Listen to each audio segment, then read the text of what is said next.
A paisagem é uma injúria. A paisagem não perdoa ninguém.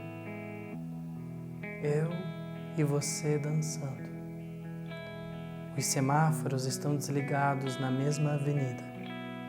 Nós dançamos. Eu e você. Aquela na janela quebra a vidraça. Som incessante de fuzil. Alguém morre.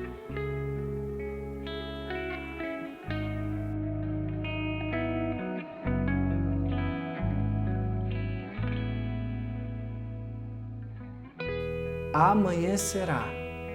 Acordarei e meu corpo será todo o contrário e minha cabeça será inteira vazia. Não sei ao certo, mas sinto que acordarei meio bicho, meio incapaz de compreender o tamanho do meu corpo. Tudo pela metade. As pálpebras impedirão o desperdício da água porque esquecerei o que impulsionará o líquido salgado. Por certo, não entenderei o motivo do choro e isso me condenará a ser metade do que eu sempre quis. A gente faz isso o tempo todo. Não faz? O dia desaparecerá e meu corpo será cada vez mais estrangeiro. Mais tarde, logo depois que minha altura passar a medida do trinco na porta, saberei o que é saudade. Ainda pequena, não sei das coisas. Mãe, quando foi que nos conhecemos e quando foi que você me quis menina? Notei que nunca compreendi o porquê carregavam corpos em caixa branca e devolviam à terra. Quando morremos, a gente devolve o corpo para o escuro. O meu primo deve estar lá. Por certo, o meu corpo todo do avesso, assim com o pulmão fora do lugar, é sintoma de saudade. Quando a gente fica estrangeiro, a gente descobre o avesso. Meu primo, ele morreu com um tiro e achou que era ano novo. Estávamos em festa e a gente teima em achar que festa não tem nada com a morte. Será que o último segundo da vida do primo foi uma felicidade contínua? Ele gostava muito de arriscar. Não tinha medo de nada, gostava de atravessar a rua com os semáforos desligados, para sentir o risco, para ser vulnerável. Era lindo. Agora minha altura já passou o trinco. Amanhã amanhecerei. Voltarei a encontrar o semáforo na mesma rua sem funcionar. Ficarei nua, correrei em direção ao Jorge, levarei meu primo comigo e caminharei pela avenida para fazê-lo conhecer a cidade como está agora. Eu lembro quando o primo enrolava o lençol nas costas e se dizia herói. Morreu tão rápido com um tiro. Gosto de pensar que morreu em festa, sem agonizar, sem reclamar do escuro. Todos os dias ir até o semáforo e depois voltar para casa.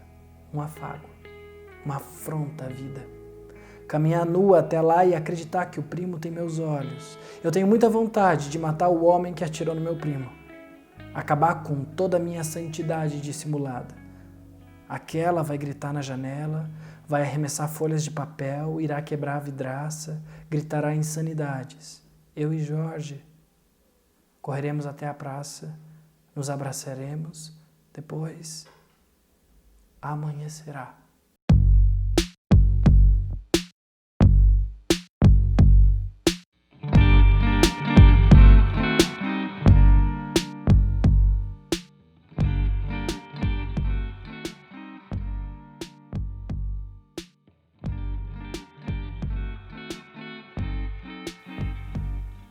Nós estamos morando dentro das fotografias. Vivemos em torno dos retratos e, como toda memória, apodreceremos. Ou seremos extraviados em algum arquivo público jamais aberto. As nossas fotografias estão morrendo nas mãos dos poderosos. Em que ponto nós chegamos? Onde é que começa o abismo? E onde é que começa o milagre da felicidade? Morri com 28 anos de idade quando esqueci a data de aniversário da minha mãe. A mãe, parte da nossa primeira casa. A gente modifica todo um continente com os nossos esquecimentos. Depois, a gente passa a descobrir a morte durante muito tempo. E a morte é maior, começa antes. E antes do nosso começo, há o nosso acabamento. Estas bagagens. Há um espaço entre vertigem e miragem quando a gente morre por algum aniversário, por um amor. Em nome do nosso país, a nossa casa. É como precisar de água e ter o solo esturricado. Aqui, todos parados, somos bonsais violentados, impedidos que os nossos braços floresçam. Falta muito pouco para a gente alcançar a natureza de uma árvore pequena e insatisfeita. Quem sabe alguma coisa acontece. Quem sabe tudo isso que eu estou falando é pretensioso demais e ainda não é segunda-feira e ainda não são 8 horas, há pouco eram 6. Ei, amanhã tudo vai ficar bem. Amanhã tudo vai ficar bem. Amanhã tudo vai ficar bem. Feliz aniversário, terra amada.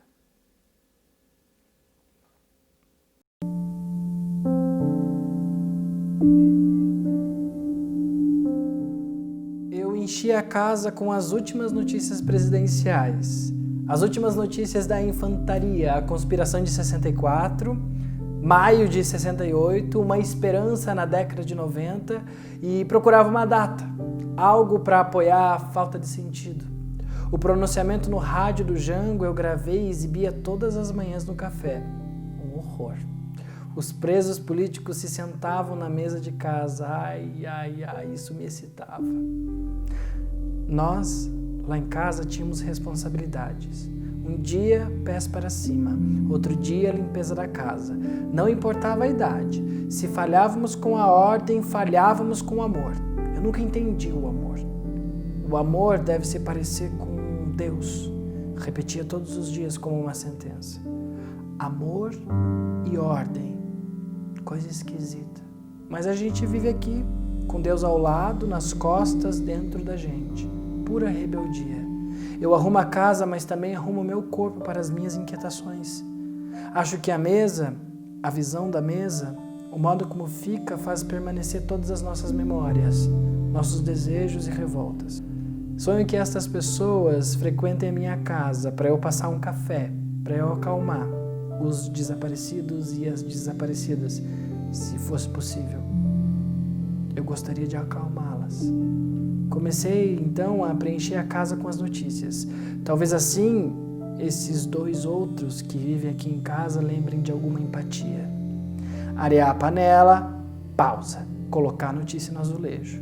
Um espirro de produto de limpeza, pausa. Uma foto 3x4 de desaparecido. Tudo fica um charme. Uma casa interessante. É isso. Sobremesa, as últimas delícias, notícias espalhadas pela casa, retratos de jornais, fotos 3x4 dos desaparecidos e das desaparecidas. Como não sabemos reagir ao mundo fora dessa mesa, nos transformamos em testemunhas. Covardes, mas testemunhas. De que adianta a excelência na pontaria se não sabemos os significados? Ainda ontem eu matei um pássaro. Lindo. Não sei o motivo. Matei. Eu rezo para o fim das notícias, mesmo sem muito gostar de Deus, mas acho bom. Quando meu corpo se revolta, mordo o melão, sapateio em cima dos morangos e isso me acalma. Eu escutava aqui na casa: comam as frutas, elas organizam o corpo, são saudáveis. Mas nós entendíamos. Atirem uns contra os outros, mirem bem, machuquem. Acho que isso é o amor. O contrário das falas. Você ouve, mas recebe o contrário. Quando éramos crianças, aqui na casa achávamos que podíamos fazer uma revolução com as frutas, porque se as pessoas sentissem o peso do fim, talvez desistissem das guerras. Nós, aqui, fomos entendidos e constituídos pela artilharia, pelo armamento multicor. Bom, sem ódio, porque acreditávamos que éramos boas pessoas, mas alguma coisa começou a operar diferente entre nós. Não sabemos como paramos nessa casa, mas sabemos que há algo para falar e por isso estamos tentando. Portanto, esperem.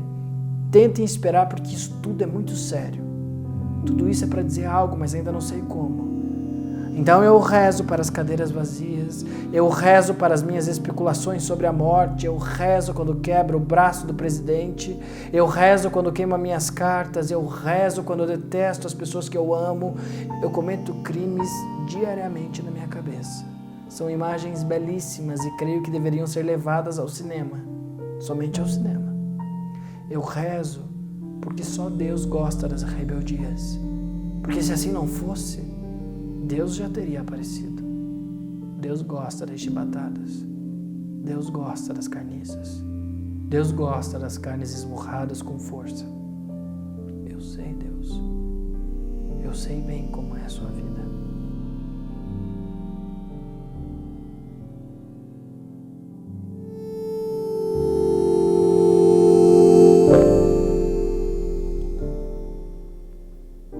A cidade despreza os corpos na urbe. Os corpos decompõem-se, fedem e, quando mortos, acriançam. O corpo fica com ar de ternura e mais uma vez o anúncio para o fim.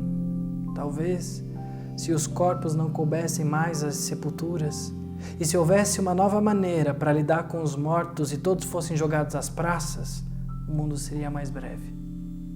Até não caber mais nenhum vivo. Antes do paraíso ou das outras dimensões, os corpos fedem, explodem em sangue, criam guerra abaixo da pele. Quando explodem no estado de morte, não agonizam. Um bom efeito. É a melhor paisagem que já produzi de mim desde a primeira página. Imaginar que os mortos não agonizam. Eu fico bem. Contemplo a paz dos defuntos. Ninguém agoniza uma única bala de fuzil. Ninguém agoniza uma única bala de fuzil. Ninguém agoniza uma única bala de fuzil. Ninguém agoniza uma única bala de fuzil. Ninguém agoniza uma única bala de fuzil. Ninguém agoniza uma única bala de fuzil. Eu não tenho muita fé. Não. Eu quebrarei a vidraça e não irei para a rua. Eu sou uma fracassada. Não levei uma bala de fuzil na cabeça, mas tenho fé. Existe um momento para abandonar a literatura e ir até a praça. Eu sei. E a ficção é meio bicho e irracional, não pensa. Muitas vezes eu fico confusa. Volto da cozinha, fecho as janelas e rabisco as paredes do apartamento com todas as ofensas que nunca proferia nenhuma pessoa, aos vulneráveis para o amor à guerra. Eu aprendo a corromper as minhas crenças, eu morro e o amor acaba aqui. Eu mato. Gosto mais das inverdades sobre o mundo do que a ideia que componho sobre ele. Deus é uma brincadeira e eu sempre gostei de brincar. O ponto sempre foi o amor e não o poder. O ponto sempre foi o amor e não o poder. O ponto sempre foi o amor e não o poder. 7 vezes para afastar a sentença. É que no amor o poder é disfarçado. Nós, as boas pessoas que matam por amor, de certo, estamos plenos do sentimento amoroso, plenos e cheios de graça. Eu passo bem. Volto para a paisagem sem fim só porque eu gosto de brincar. E a paisagem é linda, muito linda. Construir a minha própria narrativa, ser um decreto de mim, um derradeiro apocalipse. Eu amo você. Você me salva.